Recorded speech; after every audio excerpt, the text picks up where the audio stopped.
Himali, today I want to talk to you about a woman who made engineering history in India, Lalitha. And her story starts with a really unexpected and difficult way. Born in 1990 in Chennai, married at 15, widowed at 18, and left with a young daughter. Despite these challenges, she pursued engineering and became India's first woman electrical engineer. Have you heard of her before? Unfortunately, no. I read more about her when we were researching for this project, and it kind of made me proud because she was the first woman electrical engineer, and I also happened to pursue electrical engineering. But it also makes me sad that I did not know about her before. I've read a very powerful quote that she shared in 1964 when she represented India at the Society of Women Engineers' first international conference. It says, 150 years ago, I would have been burned at the funeral pyre with my husband's body. What comes up to your mind when you hear it? Just one word: courage. She's referring to the sati practice in India, which was very common back then. And it's a scary thought that your life ends just at 18. And I think it is extremely courageous for her to say this out loud and to give it an international recognition.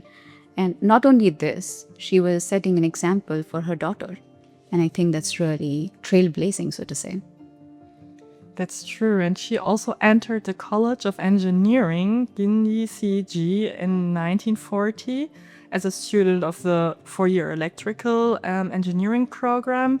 And her father, who was himself a professor, would need to go into really great lengths to get her into technical education. For example, he had to get approval from British government officials and the principal of the college. Yeah. She graduated only with two other women, Lilama George and Teresa, and I'm wondering how extraordinary was that for the time? Very extraordinary, so to say, because it was common for women to pursue medicine as a career. And there were women who had also gone abroad to pursue medicine.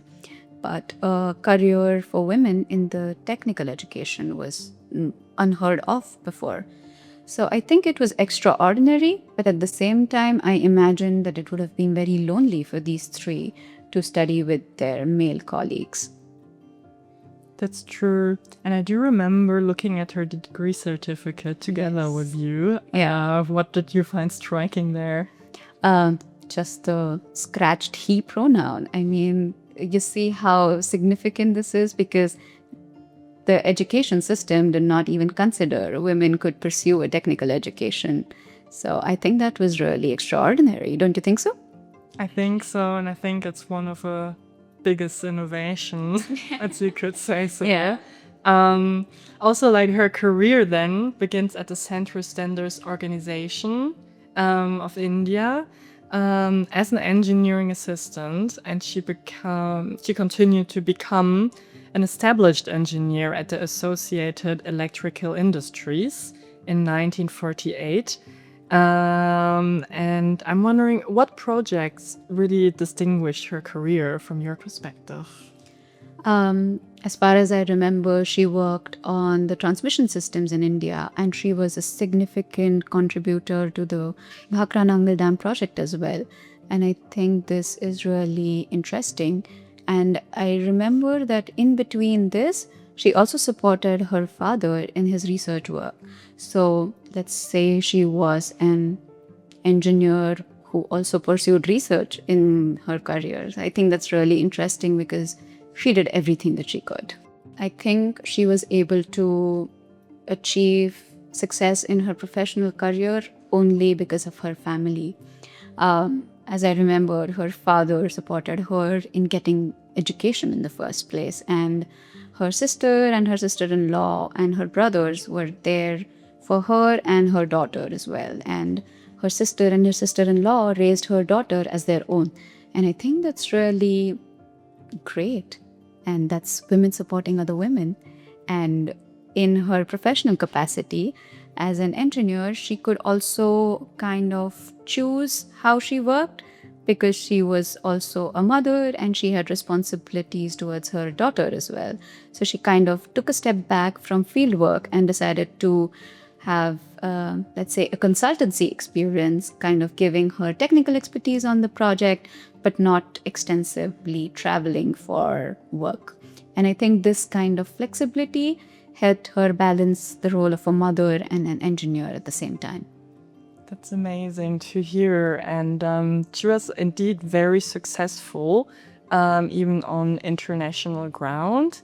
And when do you think was the time you would say her work gained international recognition? I think that happened when she attended the conference that we talked about earlier. She was the only female engineer from India, and I remember that she had arranged for her own travel because the Society of Women Engineers did not have an Indian chapter, so to say, back then. And also, she was recognized as an engineer in London. I don't remember the name of the organization correctly. I think she was a member of the Women's Engineering Society of London. Yeah, and I think that's also very significant because she received formal recognition in London as well as the US. So that kind of put her on the global map.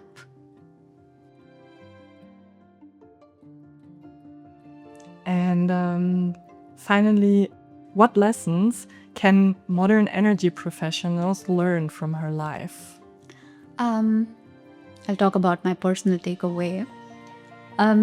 She was a mother, and that is when she decided to kind of pursue a career. So if she can balance being a mother and also being an engineer, and also in a time where there were so many, let's say, social restrictions, why are we holding ourselves back when technology is at our fingertips, when we have so many support systems and so many opportunities available? I don't see any reason to. Neither. I wish more people knew about her and are inspired by her story. So thank you so much for taking your time to talk about a very important pioneer of the energy transition. Thank you so much for having me.